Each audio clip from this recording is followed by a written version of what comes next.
Hello बच्चों, कैसे हैं आप सभी। मेरा नाम डॉक्टर कपिल जैन, मैं आपका केमिस्ट्री प्रोफेसर, केमिस्ट्री गुरु। लास्ट क्लास में आपने जो मेरे लेक्चर में देख लिया है वो इलेक्ट्रोमैग्नेटिक रेडिएशन, विद्युत चुंबकीय तरंगे या विद्युत चुंबकीय विकिरण तथा प्लांक का क्वांटम सिद्धांत। प्लांक के क्वांटम सिद्धांत में आपको मैंने बताया कि प्रकाश अथवा विकिरण का कोई भी दूसरा प्रकार जब एक ऑब्जेक्ट, जैसे हमने माना कि हमारी आंखें उसको अवशोषित अथवा उत्सर्जित करती हैं, तो हमेशा असतत रूप से करती हैं। असतत मतलब डिसकंटिन्यूस मैनर, छोटे छोटे पैकेट्स के रूप में करती हैं। और इन पैकेट्स को ही प्लांक ने क्वांटम या फिर फोटोन नाम दिया। फोटोन स्पेशली प्रकाश के केस में। प्रत्येक क्वांटम की कुछ ऊर्जा होती है जिसको प्लांक ने अपने जो ऊर्जा समीकरण है E = h न्यू उसमें बताया।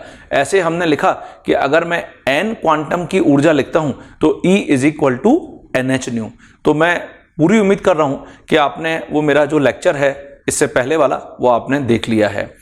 जो मैंने आपको विद्युत चुंबकीय तरंगे बताई उसमें मैंने आपको कुछ विद्युत चुंबकीय तरंगों की जो तरंग दैर्ध्य का मान है, बढ़ता हुआ क्रम और घटता हुआ क्रम, मैंने आपको बताया था। Radio wave, microwave, infrared, ultraviolet, visible, इस प्रकार की मैंने आपको विद्युत चुंबकीय तरंगे बताई थी, जिनके लिए मैंने आपको बोला था कि कम से कम ये जरूर याद रख लीजिए कि किसकी तरंग दैर्ध्य का मान उच्च है और किसकी तरंग दैर्ध्य का मान निम्न है। तरंग दैर्ध्य का मान तो आपसे कभी भी नहीं पूछने वाला, ठीक है। आज इस लेक्चर में जो हम देखने जा रहे हैं वो अब हम यहां पर देखेंगे कि जो प्लांक का क्वांटम सिद्धांत है, आपको कॉम्पिटिटिव एग्जाम में किस प्रकार की प्रॉब्लम इससे संबंधित पूछी जा सकती है। और ये इंपॉर्टेंट टॉपिक है प्लांक का क्वांटम सिद्धांत, तो इसके ऊपर आपको प्रॉब्लम देखने को मिल सकती है बच्चों। तो देखते हैं जरा। देखिए, सबसे पहले जैसे मैंने फर्स्ट जो प्रॉब्लम है वो लिखा है, यदि एक वस्तु को देखने के लिए मानव शरीर में उपस्थित आंखों के अंदरूनी भाग को 1.2 इंटू 1.992 इंटू 10⁻⁻25 जूल वाले प्रकाश की आवश्यकता होती है। अंदरूनी भाग का मतलब हो गया आंखों के अंदर जो रेटिना होता है ना, उसको अगर हम एक प्रकाश, जैसे मान लेते हैं कि वो हरा प्रकाश है, उसमें एक वस्तु रखी हुई है, उस वस्तु को देखने के लिए कम से कम इतनी ऊर्जा की आवश्यकता होती ही है। तो फिर बोल रहा है तब हरे प्रकाश वाले जिनकी तरंग दैर्ध्य, ये तरंग दैर्ध्य आपको गिवन है हरे प्रकाश की लैम्डा 1 मीटर है, हरे प्रकाश वाले कितने फोटोन की आवश्यकता उस वस्तु को देखने के लिए आंखें अवशोषित करेगी। ये देखिए, तो ये एक महत्वपूर्ण प्रश्न है। इससे देखिए कॉन्सेप्ट भी हम अपना यहां पे बनाएंगे। आपको जो फोटोन की संख्या यहां पर दे रखी है 1, 2, 3 और अनंत फोटोन। क्या आप इस प्रॉब्लम को ट्राई करना चाहेंगे? ओके, सबसे पहले आप मेरे वीडियो को पॉज कर लीजिए और अपने आंसर को बताइए, सोचिए कि क्या आंसर होगा। ठीक है बच्चों, आपने बना लिया होगा, चेक करते हैं। देखिए, सबसे पहले यहां पर क्या क्या दिया गया है वो इकट्ठा करिए। दिया गया है, एक तो आपको ऊर्जा का मान दिया गया है 1.2 इंटू 1.992 इंटू 10⁻⁻25 जूल, ये ऊर्जा है। और आपको तरंग दैर्ध्य का मान दे रखा है 1 मीटर। प्लांक कांस्टेंट जो है, प्लांक स्थिरांक 6.63 इंटू 10⁻34 जूल सेकेंड। और जो C है उसका मान 3 इंटू 10⁸ मीटर पर सेकेंड। ये देखो, तो मैं जो प्लांक का समीकरण है उसको अब यहां पे अप्लाई करूंगा। तो प्लांक का समीकरण जैसा हमने पिछली क्लास में पढ़ लिया है, E = nhc/λ। और मुझे यहां पे क्योंकि n निकालना है तो n का मान हो जाएगा E इंटू लैम्डा बटा h इंटू c। देखो, यही हो जाएगा। अब आपको E, लैम्डा, h, c सब कुछ पता है। तो देखिए यहां पर E का मान 1.2 into 1.992 into 10⁻⁻25 joule multiply by lambda 1 metre और डिवाइड बाय h 6.63 इंटू 10 की पावर -34 जूल सेकेंड, और सी 3 इंटू 10 की पावर 8 मीटर प्रति सेकेंड। मीटर से मीटर कैंसिल, जूल से जूल कैंसिल, सेकेंड से सेकेंड कैंसिल, क्योंकि हम n निकाल रहे हैं। तो n ऑब्वियसली फोटोन की संख्या है, क्वांटम की संख्या है, इसके साथ कोई भी यूनिट इकाई नहीं होती है। जब हम इसको सॉल्व करते हैं बच्चों, तो हमको n का मान 1.2 मिलता है। ये तो फ्रैक्शनल आ गई वैल्यू, भिन्नात्मक।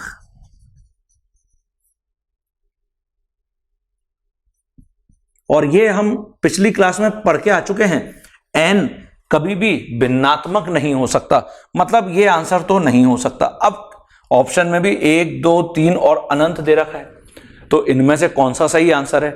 जैसा हम गणित में पढ़ते हैं क्या, कि जब भी 1.2 मतलब फ्रैक्शनल वैल्यू आती है और इसमें राउंडिंग ऑफ का नियम लगाते हैं, तो 1.2 को कोई भी विद्यार्थी क्या मानेगा?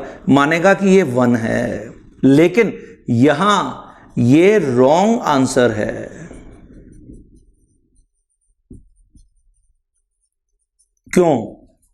हमने राउंडिंग ऑफ का रूल तो बिल्कुल सही लगाया कि 1.2 है, तो हमने इसको 1 मान लिया। देखिए बच्चों, अगर आंखों के अंदरूनी भाग को, वस्तु को देखने के लिए कम से कम इतनी ऊर्जा की आवश्यकता है, तो इसके लिए कम से कम 1.2 फोटोन अवशोषित करने ही पड़ेंगे। अगर मैंने 1.2 की जगह 1 फोटोन दे दिया, तो क्या इतनी ऊर्जा मिल पाएगी? क्या नहीं मिल पाएगी। तो इसलिए एक आंसर तो सही नहीं है। तो फिर यहां पे कौन सा आंसर सही होगा?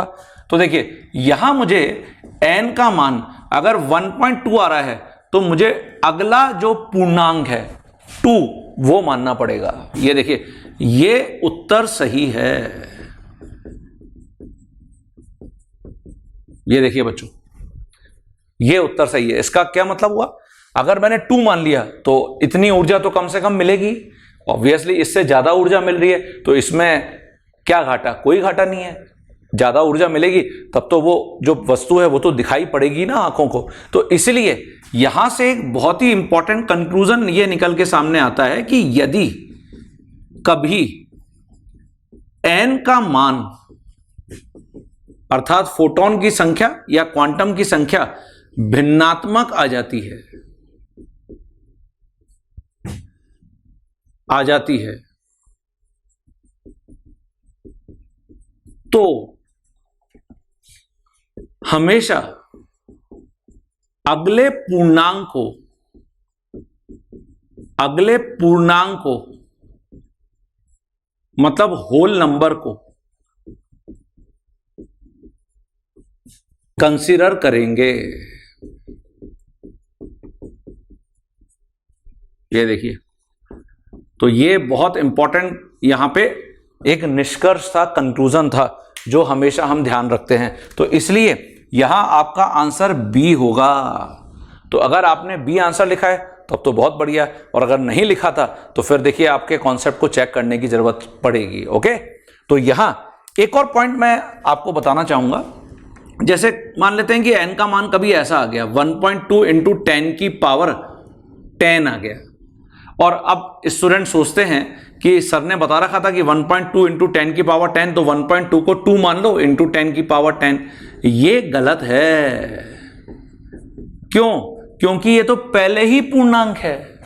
क्या हम 1.2 इंटू 10 की पावर 10 को ऐसे लिख सकते हैं क्या? 12 इंटू 10 की पावर 9 आंसर है। हाँ, ये तो पहले ही पूर्णांक है, तो इसमें कोई हमको अब चेंज करने की, फेरबदल करने की जरूरत नहीं है। तो ये बहुत महत्वपूर्ण कॉन्सेप्ट था जो आपने अपने नॉलेज में ऐड कर लिया। इसको हमेशा ध्यान रखेंगे।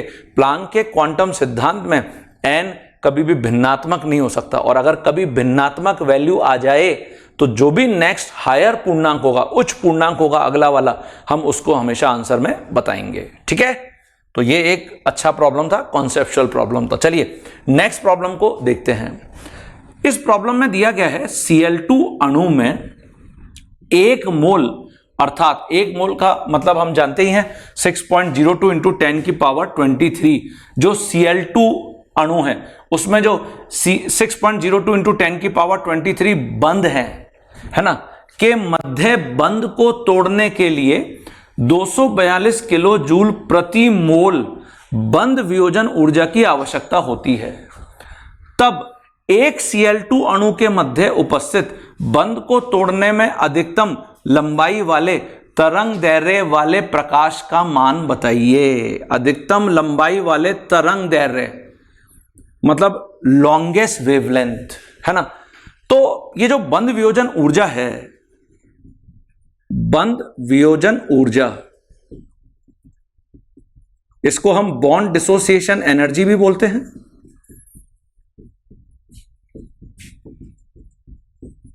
बॉन्ड डिसोसिएशन एनर्जी, और इसका मतलब क्या होता है, जो दो परमाणुओं के मध्य बंध है उसको तोड़ने में जितनी भी ऊर्जा लगती है वो बंध वियोजन ऊर्जा होती है। दो परमाणुओं के मध्य उपस्थित बंध को तोड़ने में लगने वाली ऊर्जा,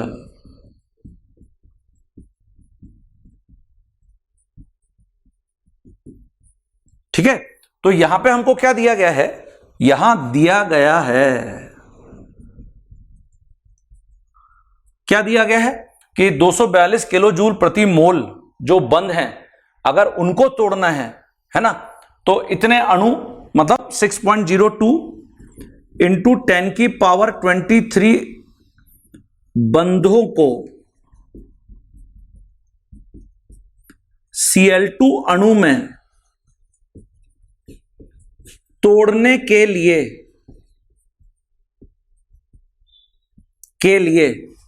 242 इंटू 10 की power 3 joule, kilo joule given था, मैंने इसको जूल में परिवर्तित कर लिया है। 1 किलो जूल में 1000 जूल होते हैं, है ना, की आवश्यकता होती है, आवश्यकता होती है।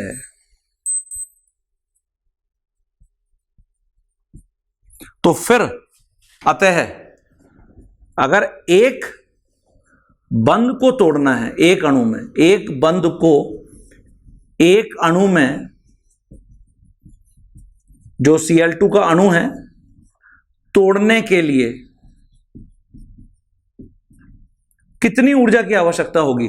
आंसर है ये जो ऊर्जा है इसको हम डिवाइड कर देंगे 242 इंटू 10 की पावर 3 जूल और डिवाइड कर देंगे 6.02 इंटू 10 की पावर 23 से। ये देखिए इस इतनी आवश्यकता होगी, आवश्यकता होगी। ठीक है बच्चों, क्लियर है सभी को? तो ये मुझे पता चल गया कि इतनी ऊर्जा की आवश्यकता एक बंध को तोड़ने में होती है। तो अब आपको बोल रहा है कि एक क्लोरीन अणु के मध्य उपस्थित बंध को तोड़ने में अधिकतम लंबाई वाले तरंग दैर्घ्य वाले प्रकाश का मान बताइए। हमको वेवलेंथ निकालनी है, तरंग दैर्घ्य,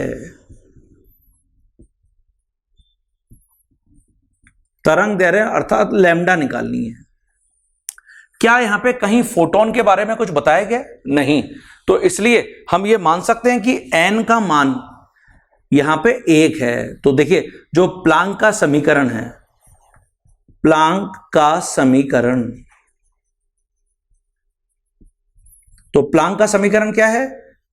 E is equal to S C by lambda. ये देखिए, और हमको लैम्डा निकालना है। एनर्जी हमको पता चल गई, एक जो बंध है एक अणु में, उसके लिए इतनी ऊर्जा की आवश्यकता होती है।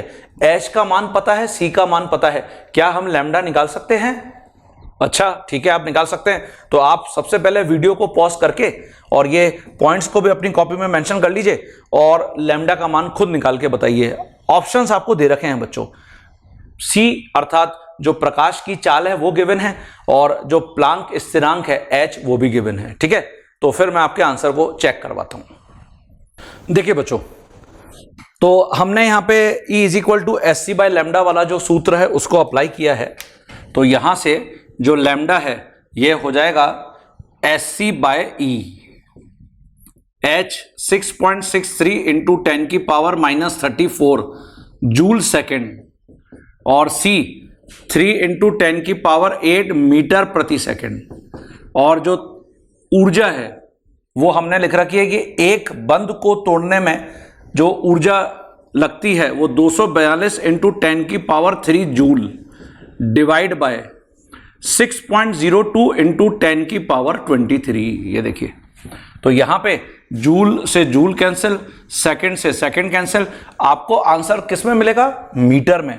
तो जब आप इसको सॉल्व करते हो आपको जो रिजल्ट मिलता है वो ये मिलता है 494 इंटू 10 की पावर -9 मीटर, जिसको मैं 494 नैनोमीटर लिख सकता हूं।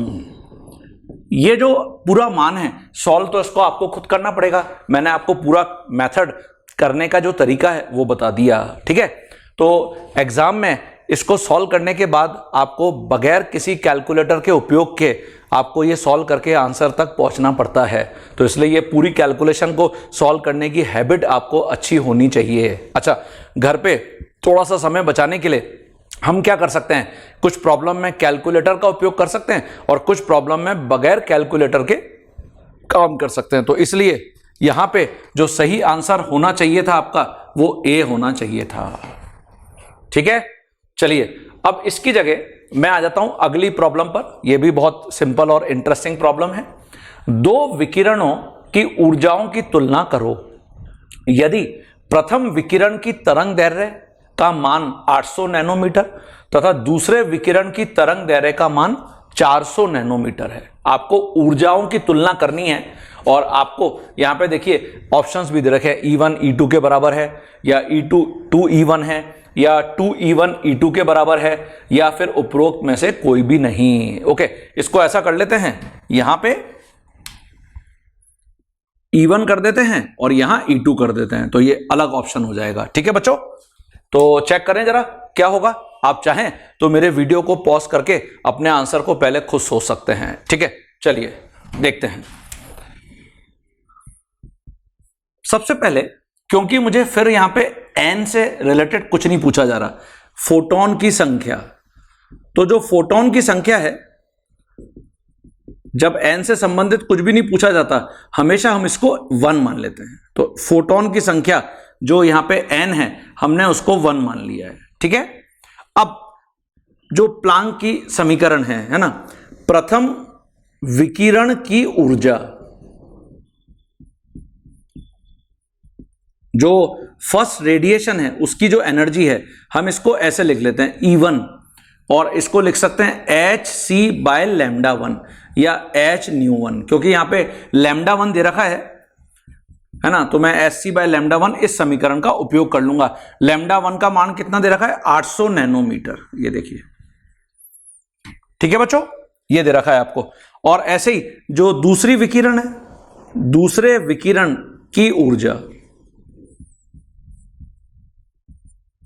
तो जो दूसरा विकिरण है इसके लिए आप लिख सकते हो E2 hc/λ2 और यहां h-2, दोनों में से कोई भी आप यूज कर सकते हो। अभी आपको λ1 और λ2 का उपयोग करना पड़ेगा क्योंकि तरंग दैर्घ्य के मान दे रखे हैं। तो λ2 का मान 400 नैनोमीटर है, इसको इक्वेशन 2 मान लेते हैं।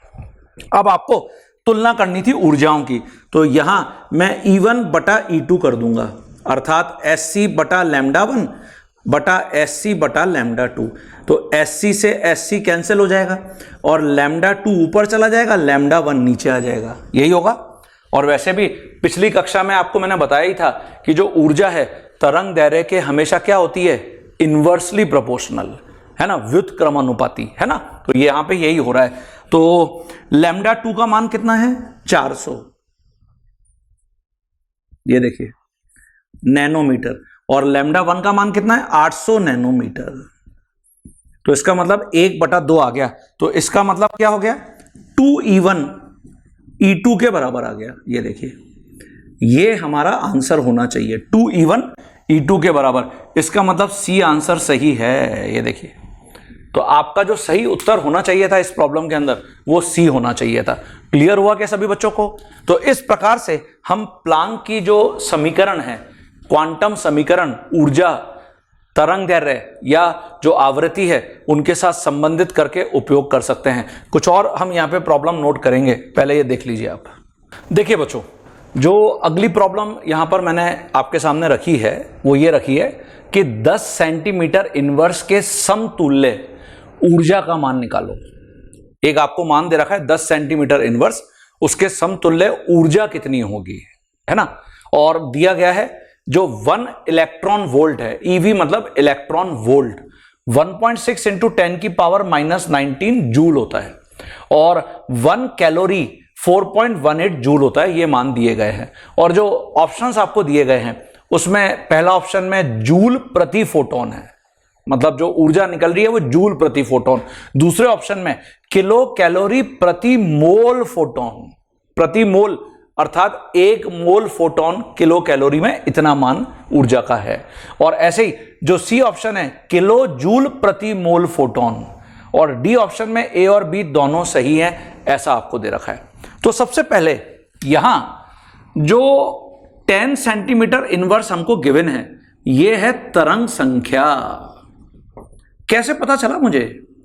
मैंने आपको पिछली क्लास में बताया था कि जो तरंग संख्या है, वेव नंबर है, उसकी जो इकाई है सेंटीमीटर इनवर्स या मीटर इनवर्स होती है। तो यहां पे ये 10 सेंटीमीटर इनवर्स दे रखा है। और क्या ये आपको मैंने बताया था क्या कि ये 1/λ होता है तरंग संख्या? हाँ, तो इसका मतलब मैं यहां से लैम्डा का मान निकाल सकता हूं। तो कितना हो जाएगा? 1/10 सेंटीमीटर। 10 नीचे चला जाएगा, लैम्डा ऊपर आ गया। और क्या मैं इसको मीटर में परिवर्तित कर सकता हूं? हाँ, 10 की पावर -2 से मल्टीप्लाई कर देंगे तो मीटर में आ जाएगा। क्यों? 1 मीटर में कितने सेंटीमीटर होते हैं? 100 सेंटीमीटर होते हैं। ये देखिए, तो इसका मतलब मुझे जो लैम्डा का मान मिल गया वो यहां पे मिल गया 10 की पावर -3 मीटर। ये देखिए, तो आपको तरंग दैर्घ्य पता चल गई। अब आपको ऊर्जा निकालनी है। तो सबसे पहले जैसे आपको देखिए पहले ऑप्शन में जूल प्रति फोटोन है, तो यहां पे प्रति फोटोन का मतलब है 1 फोटोन। 1 फोटोन, 1 फोटोन अर्थात n का मान 1 की जूल में ऊर्जा। तो आप 1 फोटोन की जूल में ऊर्जा निकालने जाएंगे तो कैसे निकालेंगे? E is equal to hc/λ। ये देखिए, n का मान 1 है तो h का मान आपको पता है 6.63 इंटू 10 की power -34 joule second, multiply by c 3 into 10 की पावर 8 मीटर प्रति सेकेंड, और जो तरंग दैर्घ्य है 10 की पावर -3 मीटर। ठीक है, तो यहां पे जो सेकंड है, सेकंड से सेकंड कैंसिल, मीटर से मीटर कैंसिल, जूल में आंसर आ जाएगा ये। तो जब आप इसको सॉल्व करते हो आंसर आता है 19.9 इंटू 10 की पावर -23 जूल। ये देखिए, और ऑब्वियसली ये प्रति फोटोन आपने मान निकाला है। सही है बच्चों? तो आपका ए से आंसर मैच कर रहा है। चलिए अभी हमको बाकी सबको भी मैच करा के देखना है। अब मैं क्या करता हूं, इसको प्रति मोल फोटोन के लिए लिखता हूं। तो देखिए यहां पे मैं लिखूंगा प्रति मोल। प्रति मोल का मतलब क्या है? n का मान अगर 6.02 इंटू 10 की पावर 23 ले लिया जाए, इतने फोटोन की जूल में ऊर्जा। तो जब आप इसको लोगे जूल में तो कैसे कैलकुलेशन करेंगे? जो भी आपने यहां पर जूल प्रति फोटोन लिखा है इसी को मल्टीप्लाई कर दोगे 6.02 इंटू 10 की पावर 23 वैल्यू से। तो देखिए यहां पर ये हो जाएगा E is equal to NSc/λ। n का मान इतना है तो ये 6.02 इंटू 10 की पावर 23 मल्टीप्लाई बाय, अब क्योंकि आप पहले सॉल्व करके रखे हुए हैं तो 19.9 इंटू 10 की पावर -23, तो ये जूल प्रति मोल फोटोन आ गया। ये देखिए, प्रति मोल फोटोन। लेकिन आपसे आंसर किलो जूल प्रति मोल फोटोन में पूछ रहा है, तो क्या जूल को किलो जूल में परिवर्तित कर सकते हैं? हाँ, 1 किलो जूल 1000 जूल के बराबर होगा। तो इसका मतलब जो 1 जूल है ये हो जाएगा 10 की घात -3 किलो जूल। ये देखिए, तो मैं अगर जूल को किलो जूल में परिवर्तित करना चाहता हूं तो यहां पे जूल की जगह मैं 10 की घात -3 किलो जूल से मल्टीप्लाई कर दूंगा, गुणा कर दूंगा। तो इससे हमारा जो आंसर है वो किस में परिवर्तित हो जाएगा? किलो जूल प्रति मोल फोटोन। तो ये मैं यहां पे लिखूंगा, पहले वो लिख लीजिए आप सभी। देखिए बच्चों, जैसे अब मैं यहां पे लिख सकता हूं जो ऊर्जा का मान है, और ये 6.02 इंटू 10 की पावर 23 और मल्टीप्लाई बाय 19.9 इंटू 10 की पावर -23 और मल्टीप्लाई बाय 10 की पावर -3, तो ये किलो जूल प्रति मोल फोटोन में परिवर्तित हो गया। प्रति मोल फोटोन 10 की पावर -23 से 10 की पावर 23 तो कैंसिल ही हो गया। तो आपको जो यहां पे रिजल्ट मिल रहा है वो 10 की पावर -3 किलो जूल प्रति मोल फोटोन में मिल रहा है, जबकि यहां तो 10 की पावर -7 दे रखा है। इसका मतलब जो सी आंसर है उससे ये मैच नहीं कर रहा है। ये वैल्यू कुछ और वैल्यू आएगी, इसको सॉल्व करके यहां पे लिख लेना 6.02 इंटू 19.9 इंटू 10 की पावर -3, ये आएगी वैल्यू किलो जूल प्रति मोल फोटोन, जो कि सी से नहीं मिल रहा है, मैच कर रहा है, सी ऑप्शन से मैच नहीं कर रहा।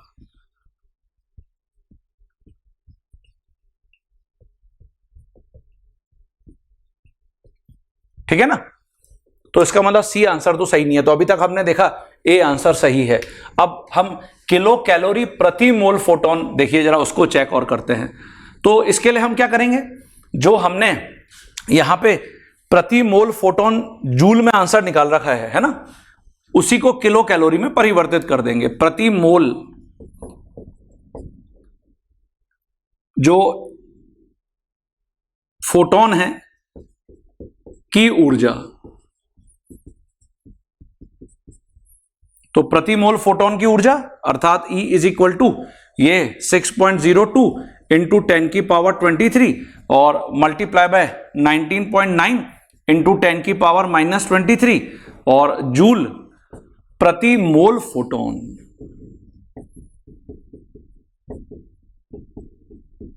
तो आपको वहां पर दे रखा है कि 1 कैलोरी 4.18 जूल होता है ना, क्योंकि 1 कैलोरी 4.18 जूल होता है, अर्थात 1 जूल कितना हो जाएगा? 1/4.18 कैलोरी। अच्छा, आंसर आपको किलो कैलोरी में दे रखा है, तो क्या इस कैलोरी को हम किलो कैलोरी में परिवर्तित कर सकते हैं? हाँ, 1/4.18 अगर मैं इसको मल्टीप्लाई कर दूंगा 10 की घात -3, तो ये किलो कैलोरी में परिवर्तित हो गया। देखो क्यों? 1 किलो कैलोरी में 1000 कैलोरी होते हैं, जैसा हमने यहां पे किया था अभी। 1 किलो जूल में 1000 जूल होते हैं, ऐसे 1 किलो कैलोरी में 1000 कैलोरी होते हैं। ठीक है, तो 1 जूल का मान इतना किलो कैलोरी आ गया।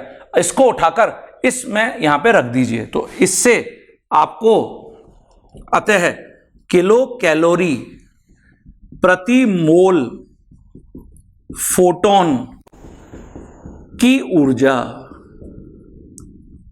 तो इससे आपको आपका आंसर मिलेगा बच्चों। तो ये हो जाएगा E इज इक्वल टू 10 की घात 23 से 10 की घात -23 तो कट कर देते हैं, 6.02 इंटू 19.9 इंटू ये हो जाएगा 1/4.18 इंटू 10 की पावर -3, ये देखिए, और ये किलो कैलोरी प्रति मोल फोटोन आंसर आ गया। तो इसको आप जब सॉल्व करते हो तो आप देखते हो कि आपका जो उत्तर है वो यही आएगा। देखिए 28.6 इंटू 10 की पावर -3 किलो कैलोरी प्रति मोल फोटोन। तो ये एक्चुअली प्रॉब्लम थोड़ी सी लंबी है ना, लेकिन इसको बताने के पीछे उद्देश्य मेरा यही था कि जूल का इलेक्ट्रॉन वोल्ट में कन्वर्जन, जूल का कैलोरी में कन्वर्जन, 1 किलो जूल में 1000 जूल होते हैं, 1 किलो कैलोरी में 1000 कैलोरी होते हैं, ये सब आपको हमेशा क्लियर होना चाहिए। तो इसीलिए क्योंकि यहां पर बी आंसर और ए आंसर दोनों ही आंसर से हमारा आंसर मैच कर रहा है, इसलिए अगर सिंगल चॉइस प्रॉब्लम पूछी जा रही है तो मुझे डी आंसर लिख के आना है, ए तथा बी दोनों सही हैं। तो देखिए है ना अच्छी प्रॉब्लम, तो इसको भी आप अपनी कॉपी में नोट कर लीजिए। अगली प्रॉब्लम पर आ जाते हैं। हाँ बच्चों, अगली प्रॉब्लम को देखिए डिस्कस करते हैं। 45 नैनोमीटर 45 नैनोमीटर तरंग दैर्घ्य वाले प्रकाश की ऊर्जा जूल में गणना करो, है ना। और इसके लिए प्लांक स्थिरांक का आपको मान गिवन है ऑलरेडी, अब आपको याद है 6.63 इंटू 10 की पावर -34 जूल सेकेंड, और C 3 इंटू 10 की पावर 8 मीटर प्रति सेकेंड। ऑप्शंस आपको यहां पर दे रखे हैं। तो मुझे लगता है कि इस प्रॉब्लम को तुम आसानी से सॉल्व कर सकते हो। वीडियो को पॉज करके सबसे पहले अपने आंसर को चेक कर लो। हाँ बच्चों, तो आपने अपने आंसर को चेक किया, देखिए जरा। गिवन है, दिया गया है, लैम्डा दिया गया है 45 नैनोमीटर, और नैनोमीटर को अगर मैं मीटर में लिखूंगा तो 10 की घात -9 मीटर। ये देखिए 45 इंटू 10⁻⁻9 मीटर। और मुझे ऊर्जा निकालनी है। क्या यहां पर कहीं पर भी n मतलब फोटोन दे रखा है क्या? नहीं। तो क्योंकि n नहीं दे रखा तो n का मान मैं 1 मानता हूं हमेशा, फोटोन की संख्या।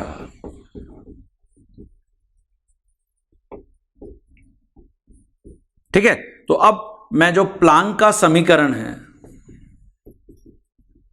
उसका उपयोग यहां पे करूंगा। तो प्लांक का समीकरण E इज इक्वल टू, क्योंकि n का मान 1 है तो या तो h न्यू या SC बाय लैम्डा, और यहां से आपको लैम्डा दे रखा है, h c सब दे रखे हैं ऑलरेडी पता है, तो एनर्जी का मान निकल जाएगा 6.63 इंटू 10 की power -34 joule second multiply bye 3 into 10 की पावर 8 मीटर प्रति सेकेंड, और जो लैम्डा है 45 इंटू 10⁻⁻9 मीटर। मीटर से मीटर कैंसिल, सेकंड से सेकंड कैंसिल, देखिए जूल में आंसर आ रहा है। तो जब हम इसको सॉल्व करते हैं ये आंसर हमको मिलता है 4.42 इंटू 10⁻⁻18। ये देखिए ये जूल में आंसर मिलता है बच्चों, मतलब यहां पे सी आंसर सही है। ठीक है, चलिए नेक्स्ट प्रॉब्लम पर आ जाते हैं। तो आप अपने आंसर से मैच करके देखिए आपने सी ही लिखा था क्या। हाँ बच्चों, अगले प्रॉब्लम के ऊपर आपके साथ मैं यहां पर हूं। देखिए इस प्रॉब्लम में भी एक इंपॉर्टेंट कॉन्सेप्ट है, इसको समझेंगे। हाइड्रोजन अणुओं की बंध वियोजन ऊर्जा 430.53 किलो जूल प्रति मोल है। बंध वियोजन ऊर्जा, अभी मैंने आपको इसकी परिभाषा बताई दी आज ही के लेक्चर में, बंध को तोड़ने में लगने वाली ऊर्जा। तो प्रति मोल जो हाइड्रोजन अणुओं की बंध वियोजन ऊर्जा है वो इतनी है। तो फिर बोल रहा है यदि हाइड्रोजन के एक अणु को 253.7 नैनोमीटर वाली तरंग दैर्घ्य वाले विकिरण का प्रकाश देकर तोड़ा जाता है तो विकिरण ऊर्जा का कितना भाग हाइड्रोजन परमाणु की गतिज ऊर्जा काइनेटिक एनर्जी में परिवर्तित हो जाएगा, यह पूछ रहा है आपसे। तो देखिए सबसे पहले जो क्वेश्चन है उसको जरा समझिए। यह हाइड्रोजन का एक अणु है, H2 का एक अणु, ठीक है। और इस अणु पर ये देखिए ये विकिरण डाला जाता है, ये वेव नेचर है, जैसा कि हम पिछली कक्षा में पढ़ के आ चुके हैं। ये विकिरण की ऊर्जा है, विकिरण की ऊर्जा, इसका मान है SC बाय लैम्डा, और लैम्डा का मान आपको यहां पर दे रखा है 253.7 नैनोमीटर, ठीक है। अब होता क्या है, इस विकिरण ऊर्जा का कुछ भाग, विकिरण ऊर्जा का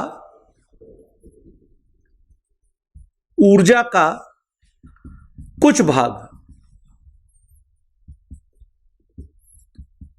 हाइड्रोजन का एक अणु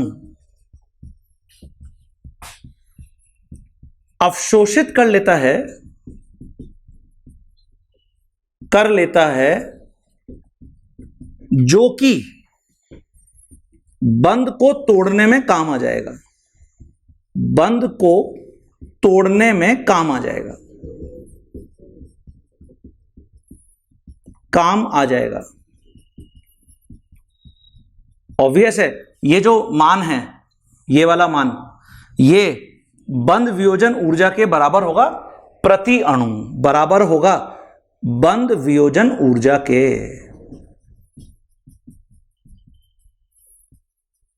प्रति अणु, प्रति अणु, तथा शेष बचा भाग, शेष बचा विकिरण ऊर्जा का भाग हाइड्रोजन परमाणु, जैसे ये बॉन्ड टूटेगा, ये देखिए ये बॉन्ड टूट गया, तो ऐसे ही जो हाइड्रोजन के परमाणु हैं, दो परमाणु, ये गति करने लग जाएंगे, गति करने लग जाएंगे। तो इनको गति करने के लिए गतिज ऊर्जा की आवश्यकता होगी नहीं होगी? हाँ, तो वो जो गतिज ऊर्जा है, बाकी बचा हुआ विकिरण ऊर्जा का भाग हाइड्रोजन के दो परमाणुओं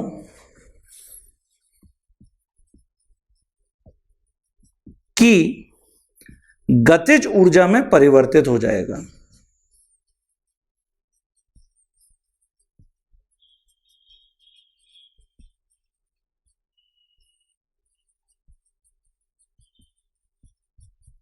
ये देखिए, तो इसका मतलब यह हुआ कि जो विकिरण ऊर्जा है, विकिरण ऊर्जा, ये एक तो बंद वियोजन ऊर्जा में काम आ गई और बाकी बचा हुआ भाग जो गतिज ऊर्जा है उसमें परिवर्तित हो गया, गतिज ऊर्जा। ये देखिए, तो आपको बंद वियोजन ऊर्जा प्रति मोल इतनी दे रखी है, दी गई है 6.02 इंटू 10 की पावर 23, अर्थात 1 मोल। H2 अणु के बॉन्ड को, के बंधों को तोड़ने में इतनी ऊर्जा लगती है 430.53 इंटू 10 की पावर 3 जूल। ये देखिए, तो फिर एक अणु को तोड़ने में कितनी ऊर्जा लगेगी? अतः एक हाइड्रोजन अणु के बंध को तोड़ने में कितनी ऊर्जा लगेगी? 430.53 इंटू 10 की पावर 3 जूल, और डिवाइड कर देंगे 6.02 इंटू 10 की पावर 23। ये देखिए, तो ये हमको बंद वियोजन ऊर्जा पता चल गई प्रति अणु। ये देखिए, बंद वियोजन ऊर्जा, ये बंद वियोजन ऊर्जा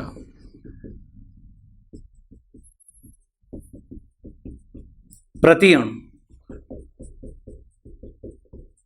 तो आपको क्या निकालना है? गतिज ऊर्जा। तो मैं इसको अगर इक्वेशन नंबर 1 बोल दूं, समीकरण 1 से, तो जो समीकरण 1 है उससे गतिज ऊर्जा का मान हाइड्रोजन के दो परमाणुओं की, क्योंकि एक अणु से दो परमाणु बने हैं ना, तो दो परमाणुओं की गतिज ऊर्जा ये किसके बराबर होगी? ये विकिरण ऊर्जा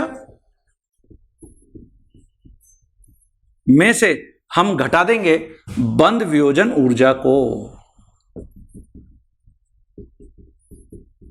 जो हमने प्रति अणु निकाली है, प्रति अणु। लेकिन बच्चों, आपको पूछ क्या रहा था एग्जामिनर? विकिरण ऊर्जा का कितना भाग हाइड्रोजन परमाणु की गतिज ऊर्जा में परिवर्तित हो जाएगा, और आपको प्रतिशत में आंसर दे रखा है। तो आपने गतिज ऊर्जा तो निकाल ली, लेकिन कितना भाग है ना? तो इसका मतलब क्या है? इसका मतलब यह है कि जो भी तुमने गतिज ऊर्जा निकाली है, वो जो विकिरण ऊर्जा है, विकिरण ऊर्जा उससे कितने अनुपात के अंदर है। तो देखिए, मैं यहां पे लिखूंगा, अतः विकिरण ऊर्जा का वो भाग जो गतिज ऊर्जा में परिवर्तित हो गया।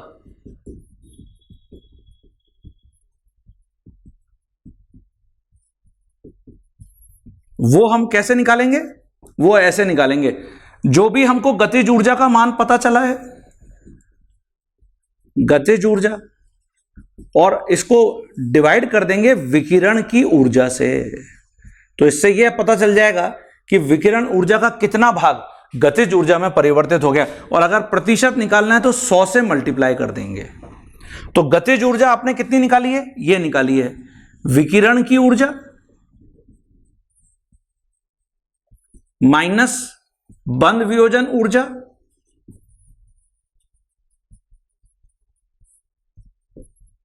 और डिवाइड बाय विकिरण की ऊर्जा। ये देखिए, और इसको मल्टीप्लाई कर देंगे यहां पे 100 से। तो विकिरण की ऊर्जा आपको पहले ही पता है, विकिरण की ऊर्जा Hc बाय लैम्डा। ये देखिए Hc बाय लैम्डा, लैम्डा है 253.7 इंटू 10 की पावर -9 मीटर। ये आपको दे रखा था, ये देखिए 253.7 नैनोमीटर वाला जो विकिरण की ऊर्जा है ना, और माइनस जो बंध वियोजन ऊर्जा है प्रति अणु, तो ये वो इतनी है 430.53 इंटू 10 की पावर 3 जूल बटा 6.02 इंटू 10 की पावर 23 और डिवाइड बाय विकिरण की ऊर्जा। तो विकिरण की ऊर्जा फिर वही Hc बटे 253.7 इंटू 10 की घात -9 मीटर और मल्टीप्लाई बाय 100 से करोगे। तो इसको पूरा सॉल्व करना पड़ेगा आपको। तो जब आप इसको सॉल्व करोगे, आपका जो आंसर आएगा वो यहां पर आएगा, जो गतिज ऊर्जा और विकिरण ऊर्जा का फ्रैक्शनल है ना, विकिरण ऊर्जा का वो भाग जो गतिज ऊर्जा में परिवर्तित हो गया, ये आपका मान इतना आएगा 8.76%। ये देखिए, तो एक बार मैं वापस आपको ये दोहरा देता हूं पूरी प्रॉब्लम। अच्छा प्रॉब्लम है। जो हाइड्रोजन का अणु है, एक अणु, उसके ऊपर इतनी ऊर्जा वाला विकिरण डाला गया। तो इसका मतलब Hc बाय लैम्डा, लैम्डा का मान आपको तरंग दैर्ध्य का मान दे रखा है इस प्रॉब्लम में। और आपको यह भी दे रखा है कि अगर प्रति मोल हाइड्रोजन के बंधों को तोड़ना है, बंध वियोजन ऊर्जा, तो प्रति मोल इतनी है 430.53 किलो जूल प्रति मोल। ठीक है। तो फिर पूछ रहा है कि विकिरण ऊर्जा का कितना भाग गतिज ऊर्जा में परिवर्तित हो गया है। तो पहले तो गतिज ऊर्जा आएगी कहां से? तो इसके लिए मैंने आपको बताया कि जो विकिरण ऊर्जा डाली गई उसका कुछ भाग तो पहले हाइड्रोजन के जो अणु हैं बॉन्ड को तोड़ने में यूज कर लेंगे, अवशोषित कर लेंगे, और बाकी बचा हुआ भाग जैसे ही बॉन्ड टूटेगा हाइड्रोजन के परमाणु गति करने लग जाएंगे तो गतिज ऊर्जा में परिवर्तित हो जाएगा। इसलिए हमने लिखा कि विकिरण ऊर्जा बंध वियोजन ऊर्जा प्रति अणु प्लस गतिज ऊर्जा में परिवर्तित हो गई। तो ये हमको पहले ही पता है। एक मोल के लिए हमको ये मान दे रखा है, तो एक अणु के लिए 430.53 इंटू 10 की घात 3 बटे 6.02 इंटू 10 की पावर 23। ओके, तो फिर हमने यहां से गतिज ऊर्जा का मान निकाल लिया। तो विकिरण ऊर्जा में से बंध वियोजन ऊर्जा प्रति अणु घटा दिया, लेकिन हमको कैलकुलेट करना था कि गतिज ऊर्जा जो निकाली गई वो विकिरण ऊर्जा का कितना भाग है। तो इसलिए हमको डिवाइड करना पड़ गया और मल्टीप्लाई बाय 100, क्योंकि मुझे प्रतिशत में पूछा गया था। तो अच्छा प्रॉब्लम है बच्चों ये। ओके, तो ये भी आप अपनी कॉपी में लिख लीजिए। इसी प्रकार की एक और प्रॉब्लम देखते हैं। देखिए बच्चों, जो अगली प्रॉब्लम है ना, वो भी पिछली प्रॉब्लम जैसी ही बिल्कुल सेम प्रॉब्लम है। आयोडीन का अणु अपने परमाणु में टूट जाता है यदि 4500 एंगस्ट्रॉम वाला प्रकाश I2 के अणु पर डाला जाता है ना। तो I2 के अणु पर, ये I2 का अणु है और इस पे फिर वही एक विकिरण डाला गया, तो इसकी जो ऊर्जा का मान होगा Hc बाय लैम्डा, और लैम्डा हमको दे रखी है 4500 इंटू 10 की पावर -10 मीटर, क्योंकि एंगस्ट्रॉम में वैल्यू गिवन है। तो जैसे ही ये टूटेगा तो गतिज ऊर्जा में यहां पर ये देखिए 2 आयोडीन के परमाणु बनेंगे बनेंगे जिनकी गतिज ऊर्जा होगी, गतिज ऊर्जा होगी।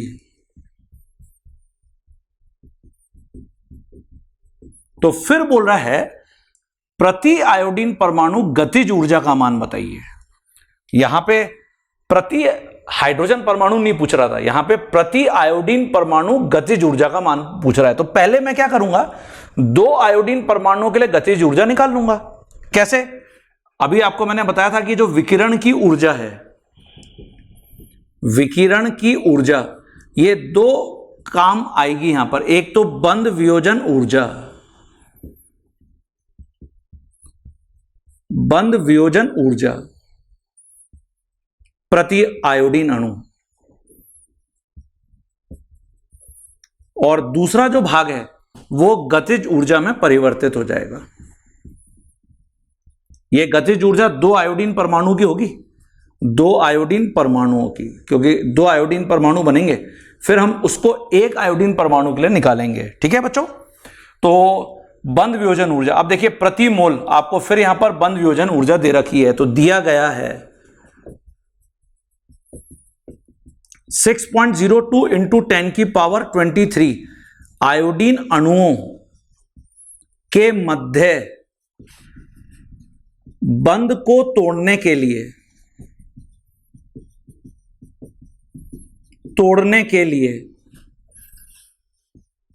कितनी ऊर्जा लगती है?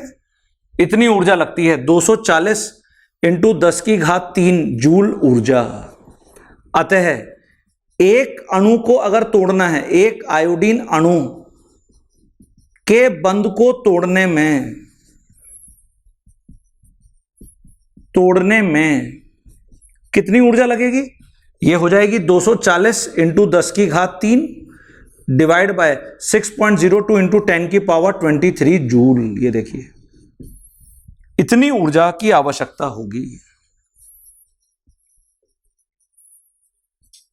ये जो बंध वियोजन ऊर्जा है ना, हमेशा ही प्रति मोल दे रखी होती है, जिसको प्रति अणु में कन्वर्ट करने के लिए हमको ऐसे ही करना पड़ेगा। अभी हमने पिछली प्रॉब्लम में भी ऐसे ही कन्वर्ट किया था। ठीक है? तो बाकी भाग मैं वहां पे लिखता हूं, सबसे पहले ये लिख लीजिए अपनी कॉपी में। देखिए बच्चों, तो इस प्रॉब्लम को सॉल्व करते हैं। अब मुझे यहां पे सबसे पहले गतिज ऊर्जा निकाल लेनी चाहिए। गतिज ऊर्जा 2 आयोडीन परमाणुओं की,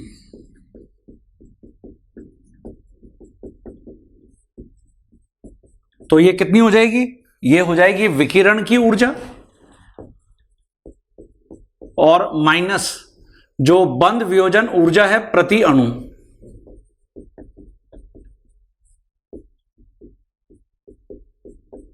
प्रति अणु। ये देखिए विकिरण की ऊर्जा माइनस बंध वियोजन ऊर्जा प्रति अणु। तो विकिरण की ऊर्जा कितनी है? विकिरण की ऊर्जा है Hc डिवाइडेड बाय 4500 इंटू 10 की पावर -10 मीटर, माइनस जो बंध वियोजन ऊर्जा है प्रति अणु 240 इंटू 10 की पावर 3 जूल, और डिवाइड बाय 6.02 इंटू 10 की पावर 23। प्लैंक कांस्टेंट का मान जूल में है और c 3 इंटू 10 की पावर 8 मीटर प्रति सेकंड। ओके, तो इसको हम सॉल्व कर सकते हैं। अतः अब मैं यहां पे लिखूंगा गतिज ऊर्जा प्रति आयोडीन परमाणु। तो जो भी ऊपर तुम्हारा आंसर आ रहा है उसको तुम डिवाइड बाय 2 करोगे, क्योंकि 2 परमाणु की इतनी थी तो 1 परमाणु की इतनी होगी।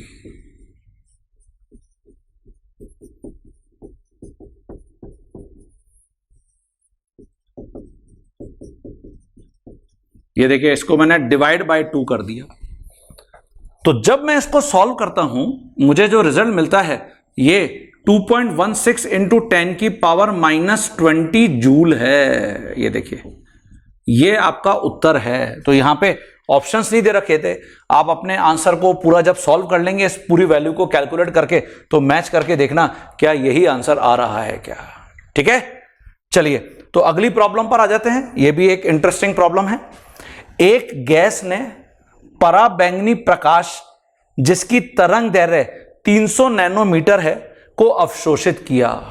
मतलब आपको यहां पर दे रखा है कि एक गैस है, ये गैस मान लेते हैं, और इसके ऊपर ये पराबैंगनी प्रकाश वाली एक विकिरण को गिराया गया। तो ये जो अवशोषित इसने प्रकाश किया उसकी ऊर्जा है, अवशोषित प्रकाश की ऊर्जा Sc/λ।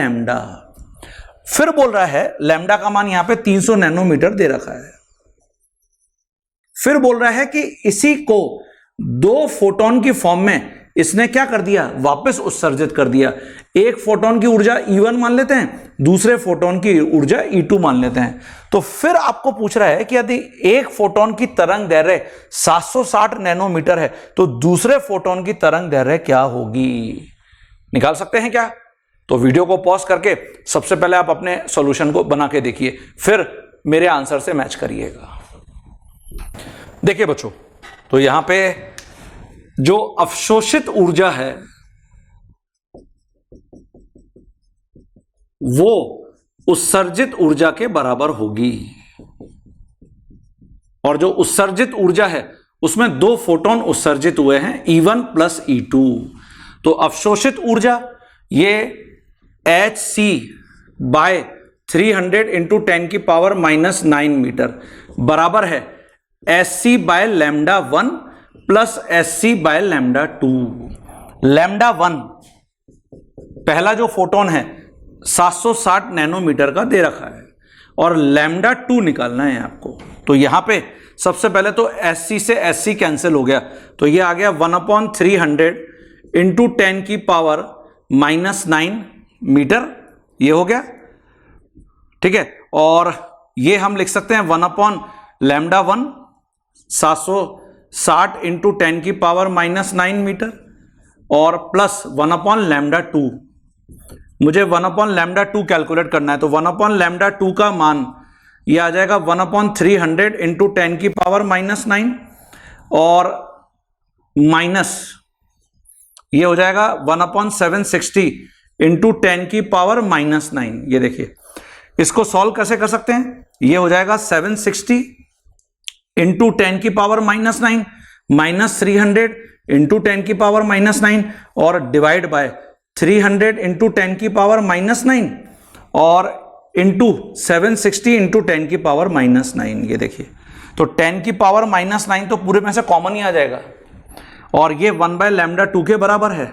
ये देखिए बच्चों, तो यहां पे ये हो जाएगा λ2 का मान 300 इंटू 10⁻⁹ इंटू 760 इंटू 10⁻⁹ और डिवाइड बाय 10⁻⁹ कॉमन आ गया, तो 760 माइनस 300।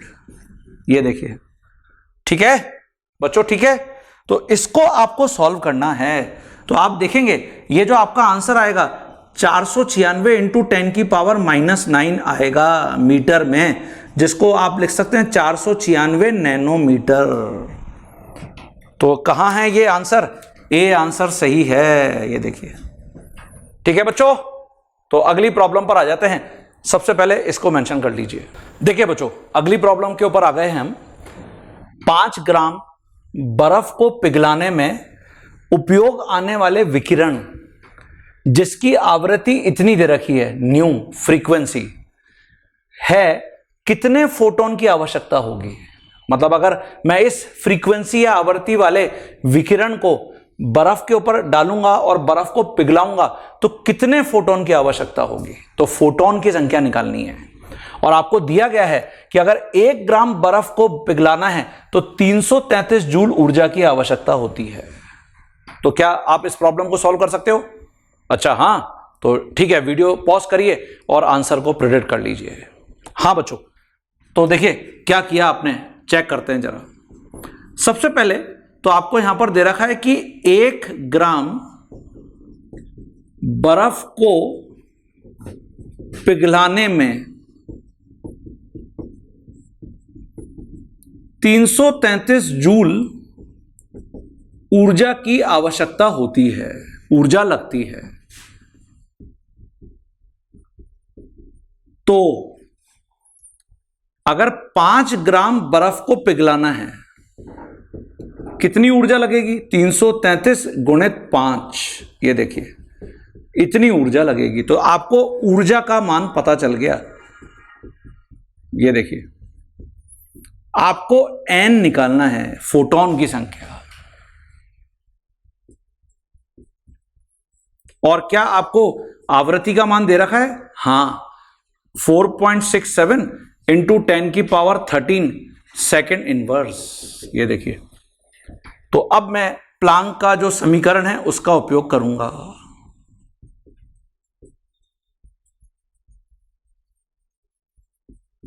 तो प्लांक का समीकरण E is equal to N H nu, क्योंकि मुझे n निकालना है तो यहां पे n मुझे लिखना पड़ेगा, है ना। तो n ये हो जाएगा E divided by H new. ये देखिए, तो इसलिए मैं n जो ऊर्जा है 333 इंटू 5 जूल और डिवाइड बाय h प्लैंक स्थिरांक है 6.63 इंटू 10 की पावर -34 जूल सेकेंड और मल्टीप्लाई बाय जो न्यू है वो हमको ऑलरेडी यहां पर दे रखा है 4.67 इंटू 10 की पावर 13 सेकेंड इनवर्स। ये देखिए, तो जूल से जूल कैंसिल, सेकेंड से सेकेंड इनवर्स कैंसिल, तो n का कोई भी यूनिट होता नहीं है, हम पढ़ते हुए आ रहे हैं। तो जब आप इसको सॉल्व करोगे आप देखोगे ये 5.38 इंटू 10 की पावर 22 आएगा। क्या ये होल नंबर है? हाँ, ये पहली प्रॉब्लम में आज हम देख चुके हैं 10 की पावर 22 है, इसलिए बी आंसर सही है। ठीक है, तो अगली प्रॉब्लम को देखते हैं। ये लिख लीजिए अपनी कॉपी में। देखिए बच्चों, अगला जो प्रॉब्लम है उसको जरा यहां पे समझिए। गिवन है कि एक बल्ब इतनी तरंग दैर्घ्य 4500 एंगस्ट्रॉम तरंग दैर्घ्य वाले प्रकाश को उत्सर्जित करता है। जिस रोशनी में अभी आप मेरे वीडियो लेक्चर को देख रहे हैं, ऑब्वियसली वो रोशनी किसी बल्ब से, किसी ट्यूबलाइट से आ रही है, नहीं आ रही है। तो जो बल्ब है आपको बता रहा जाया है कि यहां पर इतने तरंग दैर्घ्य वाले प्रकाश को उत्सर्जित कर रहा है। यदि बल्ब पर 150 वॉट लिखा है, ये बल्ब की पावर है ना, कि इतनी क्षमता वाला बल्ब है। हर बल्ब पे कोई ना कोई पावर वॉट में लिखी रहती है, और केवल ये अपनी ऊर्जा का 8% ही प्रकाश के रूप में उत्सर्जित कर पाता है। माने बल्ब खराब निकल गया, उसका केवल 8% ही ऊर्जा के रूप में उत्सर्जित हो पाया। तो बताइए यह बल्ब प्रति सेकंड कितने फोटोन उत्सर्जित कर देगा? प्रति सेकंड में कितने फोटोन उत्सर्जित कर देगा? तो यह फोटोन की संख्या आपको दे रखी है। तो क्या आप इस प्रॉब्लम को सॉल्व कर सकते हैं?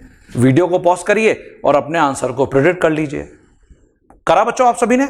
चलिए चेक करते हैं जरा क्या क्या दिया गया है। यहां पे दिया गया है, सबसे पहले तो तरंग दैर्घ्य का मान दे रखा है 4500 इंटू 10 की पावर -10 मीटर, और जो पावर है ये गिवन है। पावर को हम P से रिप्रेजेंट करते हैं 150 वॉट। जो वॉट होता है हम उसको लिखते हैं जूल प्रति सेकंड। ये देखिए, जूल प्रति सेकंड ये लिख सकते हैं। अब क्या मैं इस पावर से ऊर्जा निकाल सकता हूं क्या? अच्छा, समय, मुझे टाइम भी दे रखा है। मुझे प्रति सेकंड अर्थात 1 सेकंड यहां पे मुझे टाइम दे रखा है, जिसमें मुझे उत्सर्जित हुए फोटोन की संख्या निकालनी है। तो देखिए, जो बल्ब की ऊर्जा होगी, बल्ब मतलब जो प्रकाश का स्रोत है उसकी ऊर्जा होगी, ये हमेशा होती है पावर इंटू टाइम।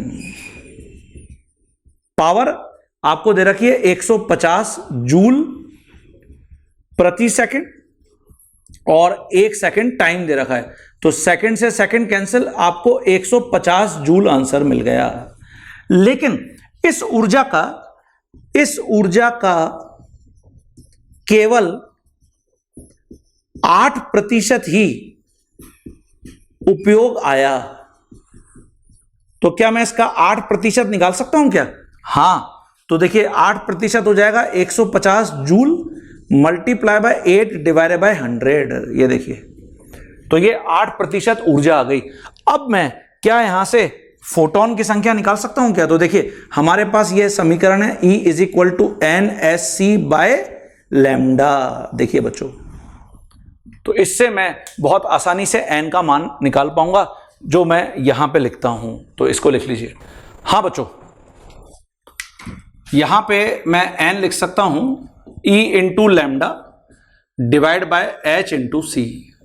तो जो एनर्जी आपने लिख रखी है 150 इंटू 8/100 जूल, और जो लैम्डा है वो 4500 इंटू 10⁻⁻10 मीटर, और divide by H 6.63 into 10⁻⁻34 joule second, multiply by C 3 into 10⁸ metre प्रति सेकेंड। मीटर से मीटर कैंसिल, सेकंड से सेकंड कैंसिल, जूल से जूल कैंसिल। इसको जब आप सॉल्व करते हो तो n का जो मान आपको प्राप्त होता है वो 2.7139 इंटू 10⁻19। ये देखिए, ये फिर होल नंबर वैल्यू है, और यही आपसे पूछा गया था एग्जाम में कि n आपको कैलकुलेट करना है।